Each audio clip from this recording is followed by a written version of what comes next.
We are here sa Antipolo branch and today we have a special guest dito sa Antipolo. Lahat naman ng customer special, but this time it's very special because galing pa siya sa malayo, bumabagyo, but nandito sa EV Moto Antipolo. Sir, pakilala mo nga sa amin ang iyong sarili tsaka kung saan ka talaga galing ngayong araw. Ako si Rizal Yansay, from Cabinti pa, Cabinti, Laguna. Sir, ano yung reason sir bakit bumiyahe ka pa ng ilang bundok para makarating dito sa bundok ng Antipolo? Oo nga. Lagi kong napapanood yung video nyo, kaya parang na-curious ako. Kaya tinry ko. Pagtayo mo palang galing sa side stand, tapahan na agad siya eh. Tapos sasakyan pa namin mag-sweetheart ng halos 200 kilos kami. Kasama rin natin syempre yung aming POC dito sa Antipolo. Si Mike, gwapong-gwapo, machong-macho. Mike, ano ba yung ginawa mo doon sa motor ni Sir Rizaldi? At saka anong motor nga ulit yun? Bali, ang ginawa natin sir yung sa PCX 150. So, nagpa-front shock tuning, nagpa-CBT cleaning, then brake shoe cleaning. Okay, so medyo maraming ginawa and he's on his way back. Sa suspension sir, nag-spring ka din, ano? Nagpalit pa ng spring. Masusubukan yung spring ng AB Moto.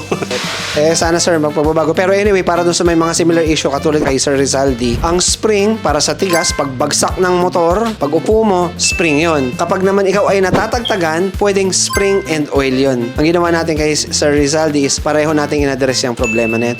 Sir, pakibati nga ang mga taga kay Vinti Laguna bago kayo tuluyang humayo. Mga igan, baka gusto nyo magpagawa dito, Antipolo, mabilis lang hanapin. Sumulong highway lang. Sir, maraming pong salamat na kayo ay nagtiwala sa amin and kayo po ay mag-ingat sa biyahe. Dito sa EV Moto Tuning ay makakaasa ka.